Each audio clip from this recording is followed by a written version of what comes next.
이사야서 11장 1절부터 10절까지 한 절씩 보시겠습니다. 이새의 줄기에서 한 싹이 나며 그 뿌리에서 한 가지가 나서 결실할 것이요 그의 위에 여호와의 영, 곧 지혜와 총명의 영이요 모략과 재능의 영이요 지식과 여호와를 경외하는 영이 강림하시리니 그가 여호와를 경외함으로 즐거움을 삼을 것이며 그의 눈에 보이는 대로 심판하지 아니하며 그의 귀에 들리는 대로 판단하지 아니하며 공의로 가난한 자를 심판하며 정직으로 세상의 겸손한 자를 판단할 것이며 그의 입의 막대기로 세상을 치며 그의 입술의 기운으로 악인을 죽일 것이며 공의로 그의 허리띠를 삼으며 송실로 그의 몸에 띠를 삼으리라. 그때의 이리가 어린 양과 함께 살며 표범이 어린 염소와 함께 누우며 송아지와 어린 사자와 살찐 짐승이 함께 있어 어린아이에게 흘리며 암소와 곰이 함께 먹으며 그것들의 새끼가 함께 엎드리며 사자가 소처럼 풀을 먹을 것이며 젖 먹는 아이가 독사의 구멍에서 장난하며 젖된 어린아이가 독사의 굴에 손을 넣을 것이라. 내 거룩한 손 모든 곳에서 내 거룩한 산 모든 곳에서 해됨도 없고 상함도 없을 것이니 이는 물이 바다를 덮은 같이 여호와를 아는 지식이 세상에 충만할 것임이니라. 그날에 이새의 뿌리에서 한 싹이 나서 만민의 기치로 설 것이요 열방이 그에게로 돌아오리니 그가 거한 곳이 영화로우리라. 마지막 설교 제목으로 삼고 몇 주 전서부터 준비했던 설교인데 마지막 설교가 안 됐습니다. 사정상 또 설교를 해야 됐네. 오늘 본문 말씀, 오늘 말씀의 제목을 하나님의 꿈을 품고 사는 자들이라고 했습니다. 여러분, 하나님의 꿈이라는 말이 성경에 있습니까? 성경에는 없는 말이에요, 실은. 사람들이 말하는 미래에 대한 어떤 막연한 꿈 이런 것이 하나님의 꿈은 아닙니다. 하나님의 꿈은 차라리 미래에 대한 구체적이고 정확하게 그리는 청사진인 것 같아요. 우리가 건물을 짓기 전에 큰 건물을 짓는 데를 가보면 조감도라는 걸 여러분 보셨을 거예요. 건물을 이렇게 짓겠다 해갖고 미리 건물 모양을 아주 매끈하게 잘 그려놓은 것을 조감도라고 그러는데 마치 하나님이 우리에게 보여주시는 조감도가 있어요. 하나님께서 이 세상에 무엇을 하시기 위해서 세상을 창조하셨는지, 세상을 창조하시면서 가지신 하나님의 청사진, 하나님께서 품으신 꿈이 있어요. 우리 성도들은 잘 알겠지만 살아남은 교회 성도들은 잘 알죠. 이 하나님의 꿈이 뭘까요? 하나님의 나라라는 거예요. 오늘 말씀은 그 꿈을 구체적으로 그려주시는 조감도와 같아요. 저는 이 하나님의 나라의 꿈을 담은 미래의 조감도, 그 미래의 청사진의 내용이 무엇인지 여러분에게 설명하고 여러분에게 전하고자 합니다. 오늘 말씀은 하나님 나라에 대한 두 개의 그림을 보여주셔요. 하나는 1절에서 5절까지와 10절을 함께 그린 그림이고요. 또 하나는 6절에서부터 9절까지의 그림이에요. 실은 이 두 그림을 한 장에 넣을 수 있어요. 윗부분에 예수님의 모습을 넣고 아랫부분에는 아래 6절에서 9절까지의 모습을 그릴 수가 있어요. 윗부분에는요, 예수님이 이 땅에 처음 오셨을 때는 예수님 무엇으로 오셨어요? 구세주로 오셨습니다. 인간들을 죄에서 구원해 주시기 위해서 오신 분이 예수님이에요. 그래서 1절 말씀을 보세요. 이새의 줄기에서 한 싹이 나며 한 가지가 나왔다는 말은 바로 초림하신 처음에 이 땅에 예수님이 오신 그 예수님을 말하는 거예요. 이 세상에 오셔서 인간을 구원하시고자 하시면서 주신 첫 말씀이 하나님 나라가 가까이 왔다고 선포하십니다. 그리고 그 나라의 법, 그 나라를 위한 계명을 말씀하셨지만 실제적으로 구체적으로는 이루어 주시지 않고 예수님은 승천하셨어요. 그런데 그 가지에서 열매가 맺어지는 결실을 냈다고 오늘 1절 말씀은 하고 있어요. 이제 예수님께서 다시 오셔서 세상을 심판하시고 다스리시는 나라를 이루신다는 것을 말씀하는 게 오늘 1절 말씀의 뜻하는 거예요. 이 세상에 다시 오시는 예수님은 어떤 분이시고 어떻게 예수님이 이 세상을 다스리신다는 거예요? 2절 말씀을 보셔요. 그의 위에 여호와의 영 곧 지혜와 총명의 영이요 모략과 재능의 영이요 지식과 여호와를 경외하는 영이 강림하시리니 라고 말씀합니다. 그리고는 3절에서 5절까지 보시면 그 예수님이 이 세상을 어떻게 심판하시고 어떻게 다스리는지를 자세하게 나타내 주셔요. 공의로 가난한 자를 심판하며 정직으로 세상의 겸손한 자를 판단할 것이며 그의 입의 막대기로 세상을 치며 그의 입술의 기운으로 악인을 죽이신다는 거예요. 공의로 허리띠를 삼고 성실로 그 몸에 띠를 삼아가며 세상을 심판하고 다스리신다는 거예요. 바로 그게 윗부분에 그려진 그림인 거예요. 하나님이 보여주시는 청사진 조감도의 윗부분에는 이 예수님의 위엄과 영광스러운 모습이 그려집니다. 그리고 10절에 보면요, 이 영광스러운 예수님을 향해 열방이 돌아오는 모습이 함께 그려지게 되는 거예요. 예수님이 세상을 심판하십니다. 그리고 세상을 공의와 의로 다스리시는 그 예수님께 수많은 열방의 사람들이 예수님께 모여드는 이 장면을 여러분 머릿속에 상상해 보실 수가 있을 거예요. 그리고 이제 아랫부분에 예수님이 다스리시는 세상의 구체적인 모습, 평화롭고 아름다운 모습이 그려지는 게 오늘 말씀 6절에서 8절까지의 말씀입니다. 목축업을 주로 하는 이스라엘 백성들이 이해하기 쉽게 오늘 6절부터 한번 보실까요? 그때 이리가 어린 양과 함께 살며 표범이 어린 염소와 함께 누우며 송아지 어린 사자와 살찐 짐승이 함께 있어 어린아이에게 끌리며 암소와 곰이 함께 먹으며 그것들의 새끼가 함께 엎드리며 사자가 소처럼 풀을 먹을 것이며 젖 먹는 아이가 독사의 구멍에서 장난하며 젖된 어린아이가 독사의 굴에 손을 넣을 것이라 라고 말씀합니다. 목축업이 주로 이 이스라엘 백성들의 주업이잖아요. 그러니까 그 사람들이 이해할 수 있게 그들이 주로 키우는 짐승들을 해치는 사납고 잔인한 짐승, 그에 반해서 순하고 어린 짐승, 목동이나 짐승에 큰 피해를 주던 독을 부는 독사, 그리고 세 종류의 어린 사람들을 보여주고 있습니다. 어린아이가 송아지와 사자를 끌고 다니는 모습을 보여줍니다. 소와 곰과 사자가 함께 어울리는 모습과 젖 먹는 아이와 젖된 아이가 독사의 구멍에서 놀고 손을 넣는 모습을 보여주고 있는 거예요. 9절 말씀에 이름에도 하나님의 거룩한 산 하나님 나라에서는 다치거나 상함이 없는 거예요. 해됨이 없다는 게 오늘 말씀을 통해 보여지는 그림인 거예요. 각종 어린아이들이 사자, 짐승과 독사에 굴여서 막 손을 놓고 노는 모습을 한번 여러분 상상해 보십시오. 그렇게 그림을 그릴 수가 있어요. 저는 이 그림이 무슨 내용인지, 구체적으로 어떤 나라를 보여주는 것인지를 여러분에게 설명하고자 하는 거예요. 이 그림에는 성인인 사람이 하나도 없어요. 젖 먹는 아이, 젖된 아이, 어린 아이, 세 종류의 아이만 있습니다. 이 세 종류의 사람은 다 약하고 순진하고 지적으로도 매우 어린 상태입니다. 이래 여기서 더 크게 되면 사람은 다양해지는 게 이게 되어 있어요. 어렸을 때는 다 고만고만해요.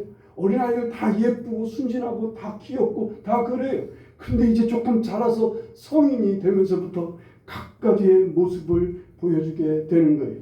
저는 이 다양한 사람들의 모습을 사자와 곰과 소와 표범과 이리와 독사, 어린 양과 어린 염소, 송아지로 표현한 것이라 저는 그렇게 봅니다.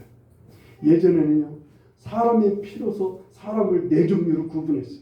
A형, B형, O형, AB형, 이 네 가지의 피로 사람들의 형질을 나누고 너는 O형이야, 나는 B형이야 이러면서 사람들을 구분하게 되었습니다.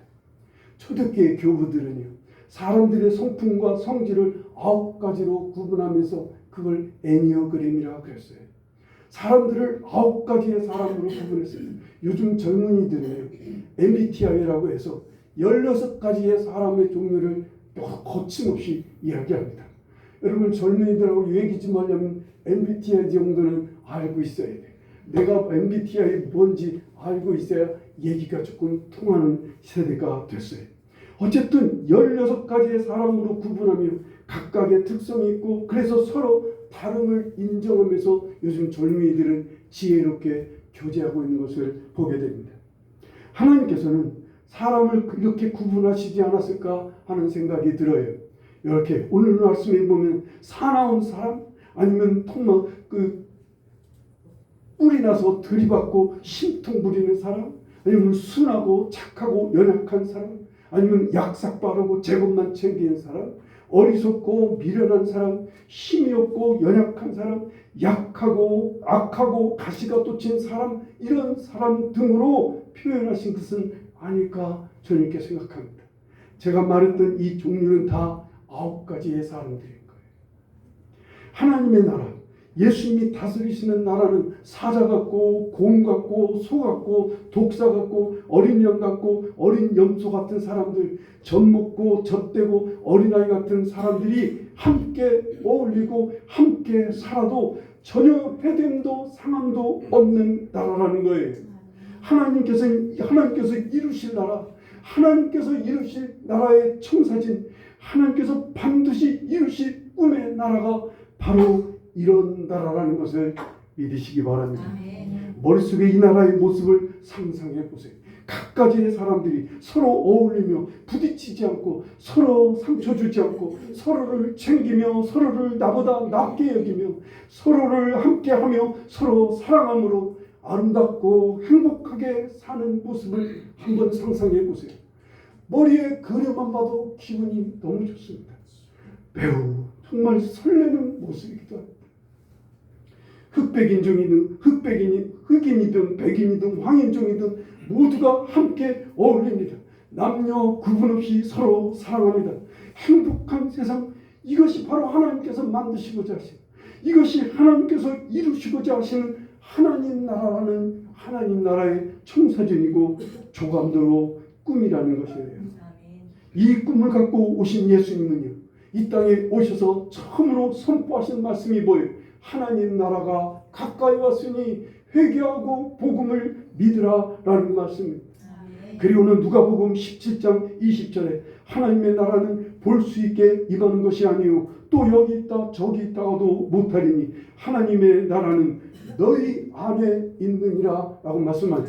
이 너희 안에라는 말을 원어로 보면 너희들 가운데, 너희들 사이에, 너희들의 관계 속에 하나님의 나라가 있다라고 하는 뜻인 거예요.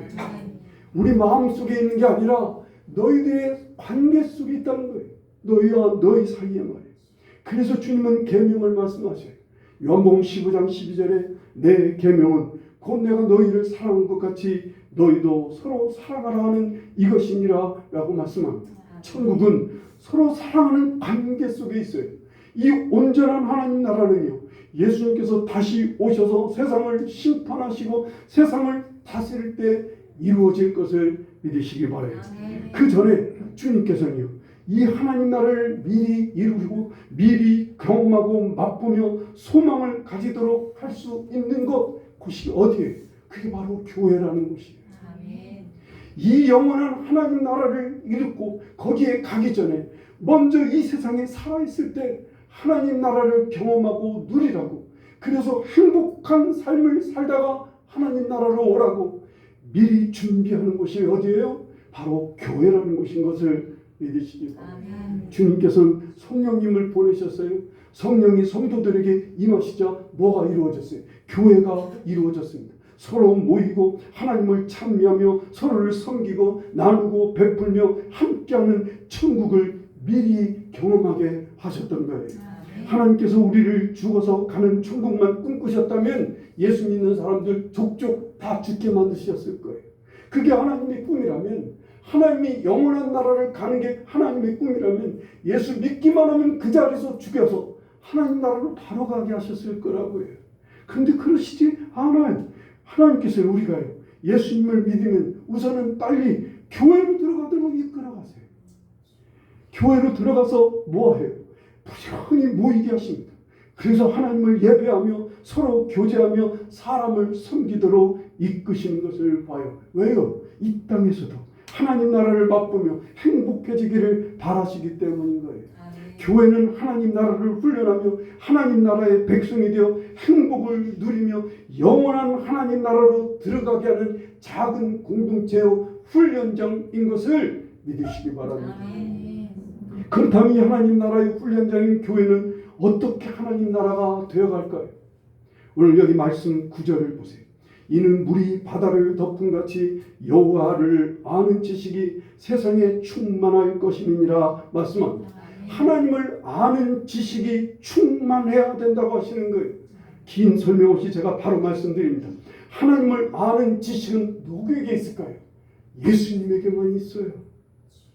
예수님은 진리가 되셔 하나님의 속마음, 하나님의 진심을 다 알고 계시고 그 진심을 우리에게 가르쳐 주시고 보여주시기 위해서 이 땅에 오신 진리가 되신 분이셔요.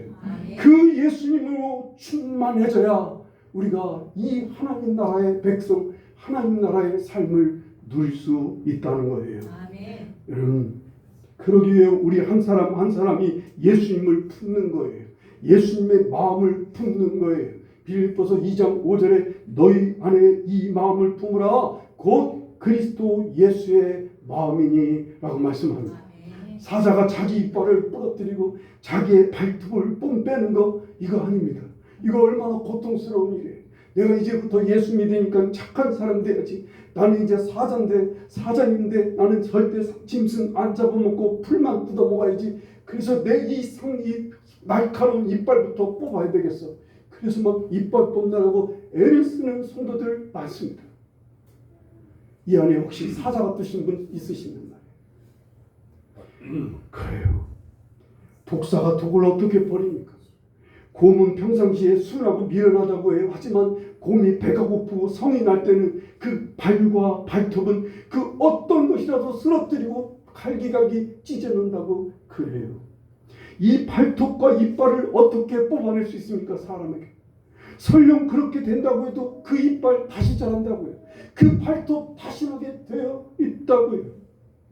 설로 그것 자기 힘으로 그 이빨을 딱 뽑고 그 발톱을 뽑아낸다 하도 이건 자기 힘으로 한 거예요. 이건 자기 노력인 거예요. 이건 자기 의예요. 그래서 이런 사람은 자기 자랑을 하게 돼 있어요. 내가 노력해서 내가 힘쓰고 애쓰고 피 땀 흘려 난 이런 모습으로 산다고. 나는 이렇게 경건하게 살고 착하게 산다고 자기 자랑하게 되어 있다고요. 아니에요. 이건 자기 자랑일 뿐이에요. 그냥 예수님을 품으면 되는 거예요. 예수님의 마음을 품고자 해서 예수님이 주시는 마음과 말씀을 받아들이고 따르면 되는 거예요. 그러면 발톱이 조금씩 녹아지깁니다. 이빨이 무뎌지기 시작합니다. 독이 연해지다 못해서 나중엔 그 독이 약이 될 때가 있습니다. 성령께서 이걸 이루시는 거예요. 우리 속에 오신 성령께서 그 일을 이루셔요. 우리의 발톱을 막 주님께서 녹이셔요. 성령께서는 우리 속에 있는 이빨을 계속 갈아주세요. 우리 안에 있는 이 독성을 성령께서 계속 바꿔서 약성이 있는 독이 되게 하세요. 이것은요, 사람의 마음으로 힘으로 잘 되지 않아요. 참으려고 하다가도 혈기가 오르고 욕망이 튀어오르고 나의 생각과 나의 성질이 막 솟아납니다. 그래서 관계를 어렵게 하고 서로 상처를 주고 그리고 서로 상처를 받기도 합니다. 여러분, 곰과 사자와 만났는데 여러분 어떻게 안 부딪히겠어요? 여러분, 독사 같은 사람하고 어린 양과 만났는데 어떻게 해가 안 되겠습니까? 그래서 주님 앞에 엎드려야 돼요. 주님의 말씀과 마음을 품을 수 있게 순간순간 붙잡아 주시기를 기도하고 간청해야 됩니다. 성령께서 자꾸만 우리 속에서 책망하십니다. 내 마음을 어렵게 하십니다. 주님의 말씀과 마음을 품도록 막 우리를 감동하십니다. 내가 예수님 마음을 품지 않고 내 혈기를 부리면 성령께서 막 내 마음을 어렵게 하세요. 잠도 못 자게 하세요. 심지어는 밥도 못 먹게 하실 때가 있어요. 부끄러운 제 얘기를 조금 얘기했습니다. 제가 7대라고 기억해요. 어렸을 때니까요. 우리 아버님이 한 달에 한두 번 사업하신다고 밖에 나돌아다니시는 분인데 어느 날 저녁 늦게 술 한 잔을 걸치고 집에 들어오셨어요. 그리고는 우리 자녀들 다 모아놓고 우리 누나와 형과 나 3살 터울로 돼 있어요. 그래서 제가 그때 한 7이니까 우리 형은 한 10살 안팎이었겠죠. 우리 누님은 한 13살 뭐 이랬겠죠. 3명의 자손을 놓고 우리 아버님이 야, 내가 이번에 그때 그 기억을 더듬어서 하는 얘기입니다. 내가 이번에 금광을 하나 샀다는 거예요. 금광을 하나 강원도에 금광을 하나 샀는데 이제부터 금을 캐기 시작할 거야. 금을 캐면 내가 너희들 최고급 음식 먹이고 너희들 막 대학에 서울대학에 가고 그리고 너희들에게 멋진 집을 지어주고 그러는 거예요. 그 막내인 저를 향해서 너 막내 너는 판사 돼야 돼. 너는 공부 조금 하니까 제가 그때 조금 머리가 조금 괜찮았던가 봐요. 넌 판사 돼야 된다고 또 콕 집어서 이제부터 학교도 안 들어간 아이한테 막 공부하고 하라고 그리고는 할머니 말씀 엄마 말 잘 들으라고 그리고서는 떠났어요. 다시 금광을 향해 가신 거죠. 그러니까 우리는 막 그 말에 붕 떴어요. 우와 아버지가 금을 캐? 그리고 우리는 막 부자 되는 거야?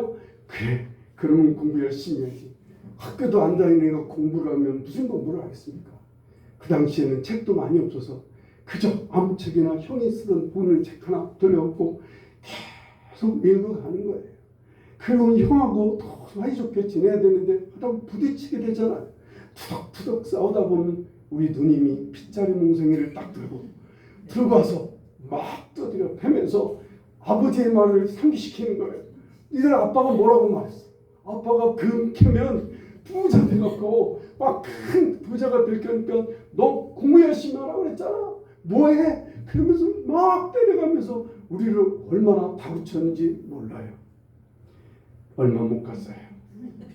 제가 학교 들어가기 전인데 아버지가 사기를 당하셨어요. 금광을 사기로 당하셨고 헛방을 빚더미 올랐어요. 우리 집안에. 그래서 서천에서 잘 살던 우리 집이 청주 오지로 이사갈 수밖에 없는 그런 집이 됐었습니다. 다른 얘기는 다 잊으시고 성령께서는요 이렇게 우리에게 마치 저희 누나가 했던 것처럼 아버지의 꿈과 청사진을 자꾸 떠올리게 하세요. 우리가 자꾸 내 마음대로 가고 싶을 때, 내 뜻대로 가고 내 행동, 내 욕심대로 살려고 하고 싶을 때 성령은 하나님 나라의 꿈을 자꾸 보여주세요. 하나님 나라의 청사진을 자꾸 떠올리게 하세요. 그리고는 구체적으로 그 청사진을 이루시는 예수 그리스도의 말씀을 따르라고 성령은 계속 우리 마음을 두드리셔요. 성령은 막 우리에게 회초리를 대기도 해요. 막 책망하기도 해요. 막 우시면서 안타까우시기도 해요. 내가 내 마음대로 열기 부리고 내가 내 욕심을 부려서 내가 거짓된 행동을 하고 내가 의롭지 못한 행동을 하면 성령께서 마음 아파하세요. 제일로 안타까워하시는 게 뭐예요? 형제를 상하게 한대요. 형제를 아프게 하는 일들, 형제를 죽이는 일들. 주님께서 성령께서 너무 괴로워하세요. 너무 아파하시면서 우리를 때리셔. 깨어나라고 빨리 예수님 모시라고 빨리 예수님 마음 품으라고 빨리 예수님의 말씀에 귀를 기울이고 그 말씀을 따라가라고 주의 말씀을 받아들이라고 막 성령께서 우리를 이끌어 가시는 거예요. 희망찬교회 성도님 그리고 사과나무교회 성도님 모두 이 하나님 나라에 대한 하나님의 구체적인 청사진과 꿈을 여러분들이 다 마음속에 품으시기를 간절히 바랍니다. 좀 더 큰 하나님 나라를 경험하고 맛보게 하시려고 어쩌면 하나님께서 오늘 이렇게 두 교회를 한자리에 불러 모으시고 세워주신 것이라 저는 그렇게 믿습니다. 좀 더 큰 하나님 나라 말에 좀 더 넓은 하나님의 나라, 또 좀 더 다양한 하나님 나라를 경험하게 하시려고 여러분을 부르신 거예요. 여러분, 내가 어떤 사람인 게 문제가 아닌 거예요. 당신이 성질이 문제가 아닌 거예요. 당신의 외모, 당신의 가진 것, 당신의 가진 성품이 문제가 아닌 거예요. 문제는 우리가 꿈을 잃어버리는 거예요. 자꾸 이 하나님의 꿈을 잃어버리고 이 꿈을 이루시는 예수님을 놓치는 거예요. 예수님의 마음을 외면하는 것이 문제인 거예요. 내 성질이 문제 아니에요. 내 성질은 아무리 해도 안 변해요. 여러분들, 여러분은 좀 기대하시겠지만 여러분의 성질 10년 100년, 여러분 황개꼬리 3년을 땅에 묻어놔도 개꼬리는 개꼬리인 거예요. 안 변해요. 우리 성질 안 변하지만 이 안에 누가 들어와요? 예수님의 마음을 품으면 그런 예수님으로 사는 거예요. 그걸 주님께서 하시라고 계속 우리 마음을 두드리셔요. 요한계시록 3장 20절에 볼지어다 내가 문 밖에 서서 두드리는 누구든지 내 음성을 듣고 문을 열면 내가 그에게로 들어가 더불어 먹고 그는 나로 더불어 먹으리라 말씀합니다. 주님 그러신다고요. 우리 마음을 계속 두드리세요.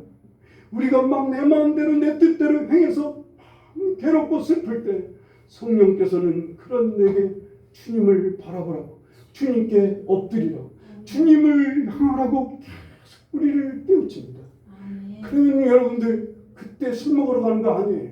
그때 이상한 데 가는 거 아니에요. 그때 엎드리는 거예요. 정말 실패했지만, 내가 이렇게 정말 혈기부렸지만, 내가 이렇게 거짓된 삶을 살았지만, 내가 이렇게 방탕했지만, 내가 이렇게 교만하고 악한 말을 해서 형제를 아프게 했지만 이때 어디 가요? 이렇게 실패하고 좌절한 내 모습에 실망하고 그래서 나를 더 이상 보고 싶지 않은 거예요. 대부분의 사람들이 이런 자기 자신을 안고 틀렸어. 교회 아무리 다녀도 소용없다고 생각합니다. 아니에요. 주님 앞에 가는 거예요. 주님 앞에 엎드리는 거예요. 다시 주님 마음을 받아들이기 시작하는 거예요. 70번씩 7번이라도 용서할 준비가 되어 있어요. 주님은요. 490번이라도 오면 용서하시는 분이 예수님이셔요. 그냥 받아들이는 거예요. 다시 예수님 마음 품고 살아가려고 하는 거예요. 다시 예수님 마음 오십시오. 나에게 믿음을 주세요. 내가 왜 이렇게 믿음이 연약한지요? 왜 그 순간만 되면 내 방탕이, 왜 그 순간만 되면 내 혈기가, 왜 내 욕망이 앞서는지요? 주님 날 좀 도와주십시오. 계속 엎드려 간청하고 기도하며 예배 힘써 드리셔야 됩니다. 그래야 우리의 영성이 살아나요. 영성이라는 게 뭐예요? 깨어있는 거예요. 깨어있는 힘이에요. 예수 그리스도를 바라보는 힘이에요. 예수 그리스도를 믿는 힘이 살아나게 되는 거예요. 여러분과 제가 이 예수님을 모시고 하나님 나라 안에 쑥 들어가 그 하나님 나라를 누리고 경험하는 복된 생활이 되기를 간절히 바랍니다. 신앙생활 행복하게 하기를 간절히 바라요. 기왕 이 땅에 짧게 살아가는 이 인생 말이에요. 앞으로 가서 영원히 살 하나님 나라를 오늘 준비하고 훈련하는 것을 믿고 이때 이 세상에서 정말 행복한 교회 생활을 될 수 있도록 예수 그리스도의 마음을 모시고 그 마음이 이끄는 대로 서로를 섬기고 서로 돌보고 서로 나누고 서로 함께하고 사랑함으로 하나님 나라를 마음껏 누려가는 여러분과 제가 되기를 간절히 바랍니다. 이거 하라고 여러분을 부르신 줄 믿으시기 바랍니다. 이 초청장을 여러분 잘 받아들이셔 충성되게 이 초청장에 응하면서 살아가시는 앞으로가 되기를 간절히 축원합니다. 기도하시겠습니다.